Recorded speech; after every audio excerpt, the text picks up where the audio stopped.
남한국 유다가 므낫세라는 악명 높은 왕의 폭정으로 큰 혼란에 빠졌습니다. 나라 전체가 부패와 타락으로 깊이 병들어갔습니다. 그런데 그런 사정이, 그런 형국이 므낫세의 아들인 아몬 왕을 거쳐서 요시야 왕에 이르기까지 무려 50년이 넘도록 계속됐습니다. 그러니까 나라 꼴이 어떻게 됐겠습니까?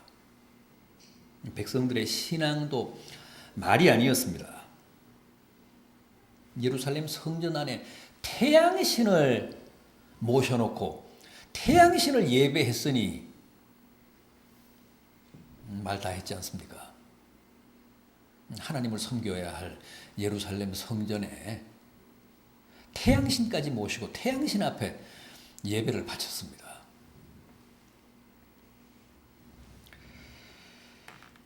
그런데 놀랍게도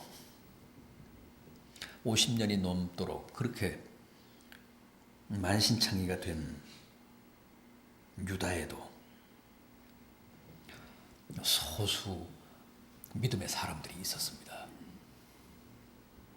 나라를 걱정하고 민족의 현실을 안타까워하며 날마다 하나님 앞에 울며 기도하는 소수 의인들이 있었습니다. 오늘 본문은 14절부터인데 그 앞에 13절을 보면 이런 사람들을 뭐라고 합니까? 이스라엘의 남은 자라고 했습니다. 총체적으로 나라가 거덜난 것처럼 보였지만 그것도 오랜 세월 그런 중에도 신앙의 정절을 지킨 소수의 남은 자가 있었다는 겁니다.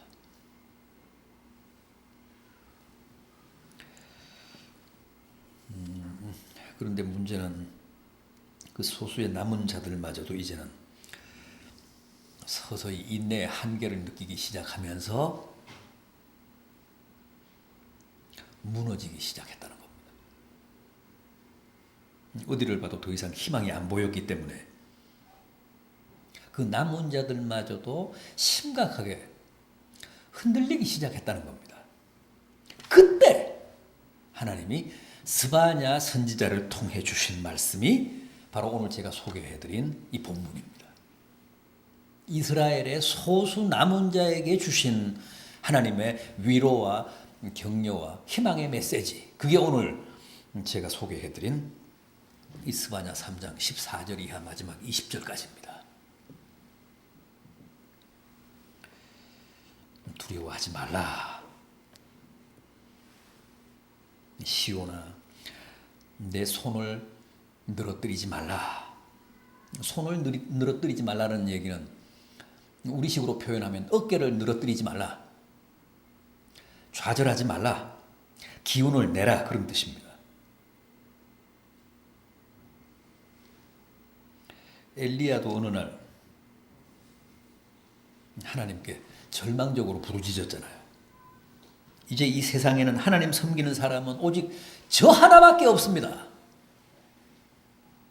더 이상 누구도 이제는 하나님을 사랑하지 않습니다. 그런데 저도 이제는 지쳤습니다. 차라리 저를 죽여주십시오.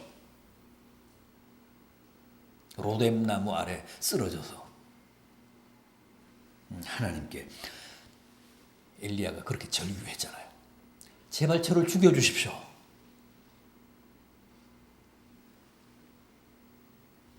그때 하나님이 뭐라고 하셨죠? 내가 아직도 바알에게 무릎 꿇지 않은 의인, 바알에게 굴복하지 않은 남은 자 7천을 예비해 두었노라. 너는 결코 혼자가 아니니라. 상심하지 말아라. 너 같은 의인이 아직도 7천이나 있다.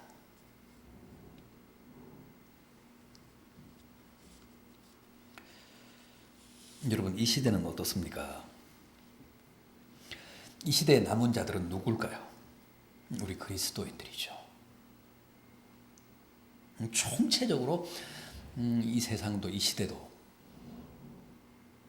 타락했습니다. 갈 때까지 갔습니다. 그럼에도 이 시대에도 하나님이 예비하신 남은 자들이 있는데 그게 바로 우리 믿는 자들입니다. 그런데 문제는 스바냐 시대의 남은 자들처럼 또 차라리 죽여달라고 떼를 쓰던 엘리야처럼 우리도 이제는 많이 지쳤다는 겁니다. 그래서 자주 좌절하고 고개를 떨구고 어깨를 늘어뜨린다는 거죠.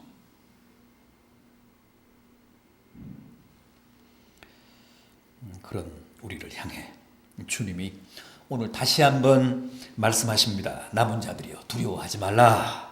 낙심하지 말라. 손을 늘어뜨리지 말라. 기운을 차리라.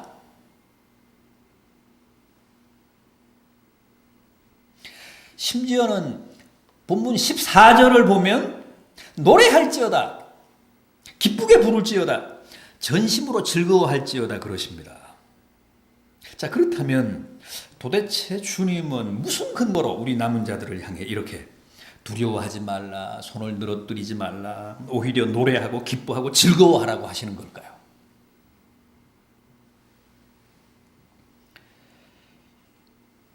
먼저 우리 남은 자들은 다 용서받은 자들이기 때문에 낙심하거나 좌절하거나 포기하거나 어깨를 늘어뜨리거나 절망해서는 안 된다고 합니다.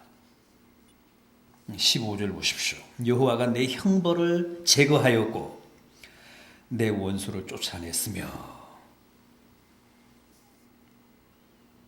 여호와가 내 형벌을 제거하였기 때문에 절대 낙심하거나 절망해서는 안 된다는 겁니다. 여러분, 우리가 자주 좌절하고 절망하는 진짜 이유가 뭘까요? 사실은 환경 때문이 아닙니다. 다 죄 때문입니다. 우리는 언제나 죄 때문에 위축됩니다. 죄 때문에 비겁해집니다. 죄 때문에 용기를 잃습니다. 그래서 천둥치고 번개쳐 보십시오. 무슨 생각 나십니까? 아이고, 내가 무슨 죄를 지었지?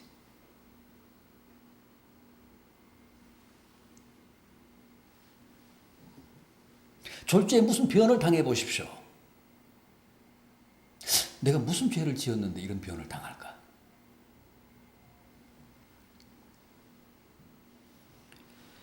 그런데 하나님은 우리의 모든 죄와 형벌을 제하셨다고 합니다. 천둥치고 번개쳐도 두려워하지 마십시오. 이미 주님이 우리의 모든 허물을, 우리의 모든 죄를, 우리의 모든 형벌을 제거하셨다고 합니다. 여기서 중요한 것은 주님이 언제 우리의 형벌을 제하셨는가? 하나님이 언제 우리의 죄악을 사하셨는가 하는 겁니다. 로마서 5장에서는 뭐라고 했습니까? 우리가 아직 연약할 때, 우리가 아직 죄인 되었을 때, 우리가 아직 하나님과 원수 되었을 때 그리스도께서 우리를 위하여 죽으심으로 우리가 다 죄사함을 받고 의롭다 하심을 입었다고 합니다. 무슨 뜻이죠? 우리가 연약할 때, 우리가 죄인 되었을 때, 우리가 원수 되었을 때란 우리가 아직 회개하기도 전에, 우리가 아직 그리스도를 듣도 보도 못했을 때 우리가 내 죄 사해달라고, 내 형벌 제해달라고 기도하기도 전에 이미 주님이 십자가에 달려서 일방적으로 내 죄와 내 모든 형벌을 사해 주셨다는 겁니다. 세상에 이런 법이 어디 있습니까? 이런 말도 안 되는 일이 어디 있습니까? 그런데 그게 사실이라는 겁니다.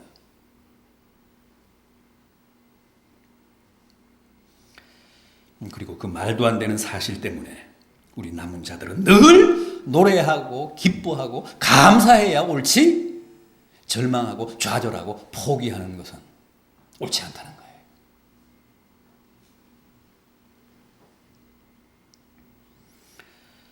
여러분 꼭 기억하십시오. 우리의 죄 용서는 회개의 열매가 아닙니다. 우리의 기도의 응답이 아닙니다. 우리의 헌신과 충성의 대가가 아닙니다. 믿음의 반대 급부가 아닙니다. 죄사함은 오로지 100% 120% 하나님의 일방적인 은혜입니다. 선물입니다. 우리는 흔히 내가 회개해서 죄 용서함 받았다고 생각합니다. 그렇지 않습니다. 우리의 죄사함은 우리가 아직 죄인 되었을 때 그리스도께서 십자가에 달리심으로 이루어진 겁니다. 내가 울며 불며 회개한 날은 죄 용서함을 받은 날이 아니라 그랬죠. 그럼 무슨 날입니까? 내가 울며 불며 회개한 날. 무슨 날입니까? 내가 이미 죄사함을 받은 자라는 사실을 최초로 깨닫고 감격해 한 날이 울며 불며 기도한 날입니다.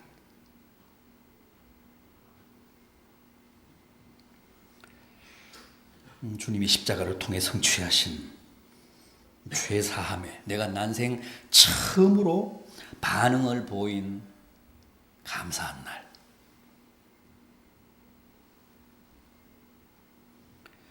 죄사함과 구원은 주님의 주권적인 긍휼이고 일방적인 은혜지 절대 회개의 산물이 아닙니다.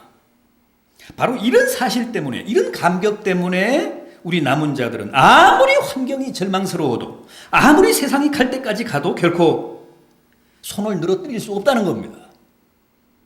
좌절하거나 절망하거나 포기할 수 없다는 겁니다. 오히려 즐거워하며 감사해야 된다는 거죠.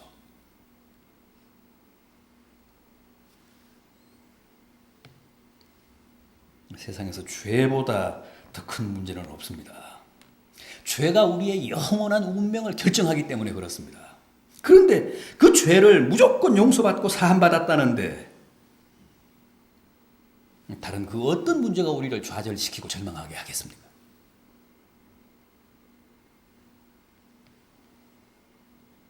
따라서 죄 용서함을 받았다는데도 끝까지 좌절하고 절망하고 포기하는 사람은 문제가 있습니다.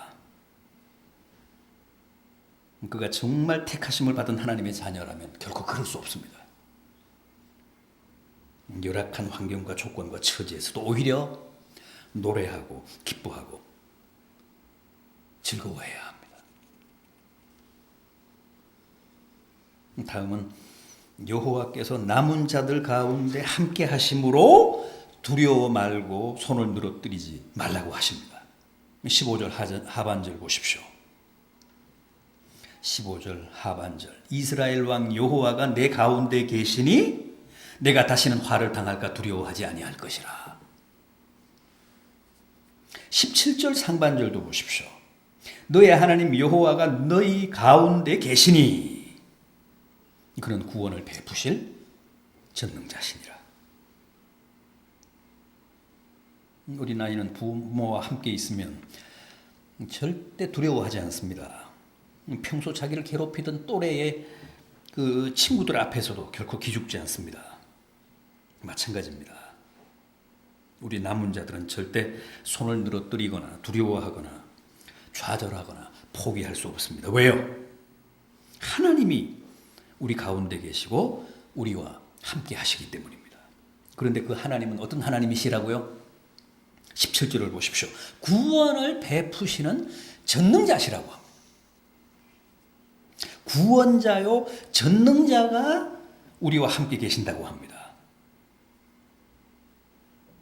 그런데도 우리가 이 세상을 두려워해서 무서워 떨거나 좌절하여 손을 늘어뜨린다면 그게 말이 됩니까? 신명기 32장 10절을 보면 하나님이 우리와 함께 하사 우리를 지키시되 눈동자같이 우리를 보호하신다고 하지 않았습니까? 완벽하게 보호하시고 지키신다는 뜻 아닙니까? 그러니 절대 두려워하거나 좌절하지 말라는 겁니다. 제가 가끔 말씀드리죠. 종교개혁을 주도한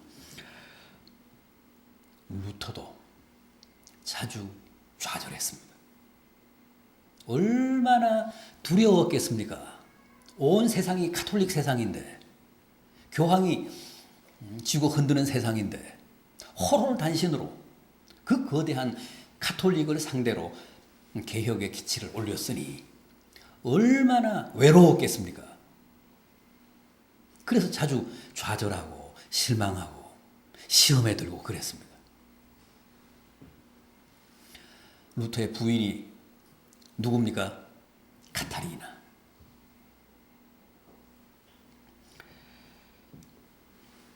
하루는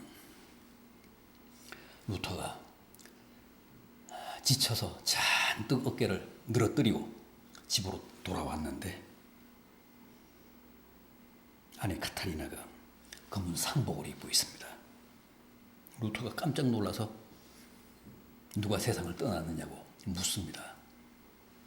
카타리나가 태연하게 뭐라고 대답했다고요? 하나님이 돌아가셨다고 했습니다. 루터가 당장에 이 무슨 망발이냐고 호통을 치며 꾸짖었습니다. 그러자 카타리나가 다시 반문을 합니다. 그럼 하나님이 안 돌아가셨단 말입니까?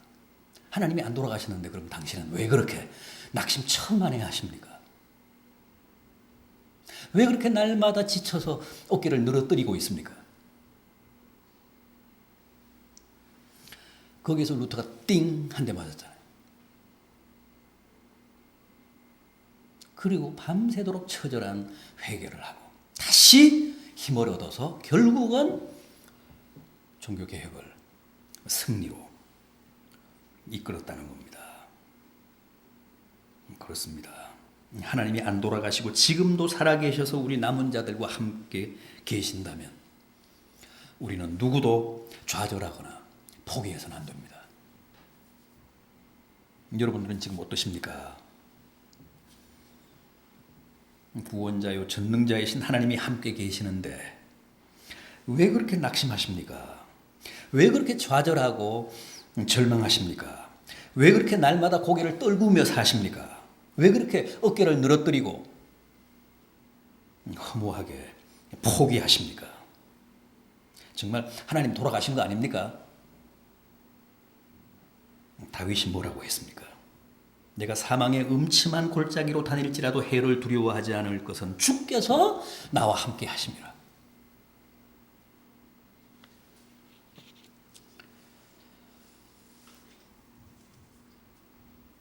얼마나 감사한 말씀입니까? 분명 주님은 이 세상 끝날까지 내가 너희와 함께 하리라고 약속하셨습니다. 제발 주님의 그 말씀을 깊이 신뢰하시며 담대하십시오. 슬픈 표정 짓지 마십시오. 더 이상 어깨를 늘어뜨리지 마십시오.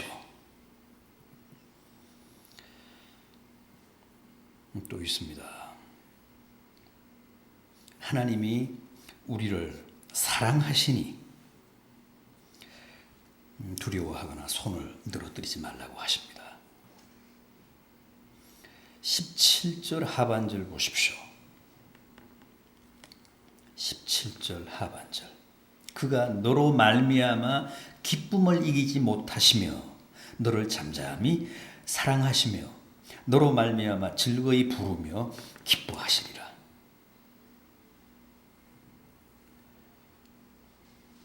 이거야말로 정말 믿기 어려운 말씀 아닙니까? 아니 내가 뭔데? 내가 뭐라고 하나님이 나로 인해 기쁨을 이기지 못해 하시고 나로 인해 즐거워하시고 노래까지 부르신다는 겁니까? 여러분들은 이 말씀이 이 사실을 어떻게 생각하십니까? 세상에 어디 사랑할 사람이 없어서 나 같은 사람을 다 이렇게까지 사랑하시는 건가? 그런 생각 안 드십니까? 너무너무 불가사의하지 않습니까? 또 얼마나 황송무계합니까? 우리를 얼마나 사랑하시는지 기쁨을 이기지 못하시고 즐거움을 주체하지 못하신다고 합니다. 그런데 이건 사실입니다. 결코 과장이 아닙니다. 문학적인 수사가 아닙니다. 진실입니다. 믿기 어렵지만 주님은 정말 우리를 이렇게 사랑하십니다.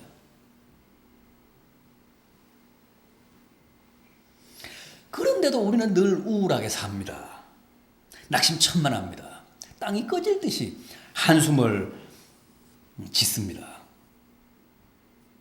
이거야말로 정말 주님의 사랑에 대한 배신 아닙니까?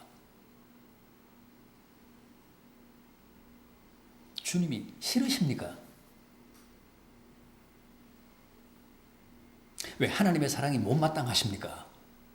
하나님의 사랑이 성에 안 차십니까?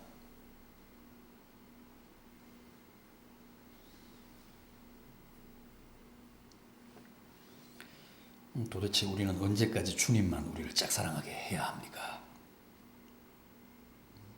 여러분, 우리는 결코 절망할 수 없습니다. 주님이 우리를 이토록 사랑하시는 한 절대 손을 늘어뜨릴 수 없습니다. 처진 어깨로 살 수 없습니다. 쉽게 허무하게 포기할 수 없습니다.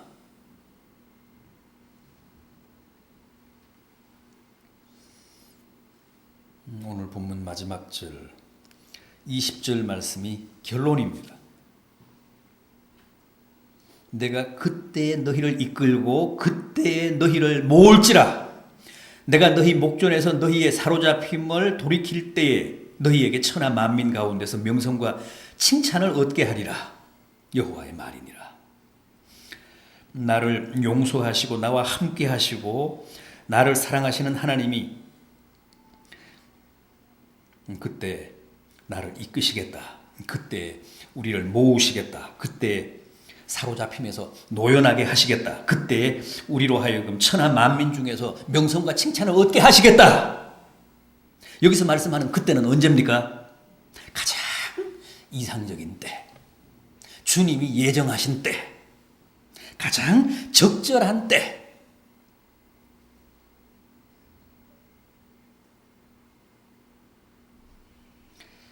우리를 모으시겠다고 합니다. 사로잡히면서 합니다. 그때까지 견디십시오. 그때까지 무너지지 마십시오. 그때까지 인내하십시오. 지금 여러분들은 어떤 처지에서 어떤 고민을 하시며 좌절하고 계십니까? 도대체 지금 무슨 일로 어깨를 늘어뜨리고 계십니까? 제발 그때까지 힘을 내십시오. 기운을 차리십시오. 그때가 되면 주님이 이끄십니다. 모으십니다. 노연하게 하시고 명성과 칭찬을 얻게 하십니다. 오늘 다시 한번 두려워하지 말아라. 내 손을 늘어뜨리지 말아라. 기운을 내라는 주님의 뜨거운 음성을 들으시고 용기를 내고 다시 한번 자세를 가다듬는 복된 성도들 되시기를 진심으로 기원합니다.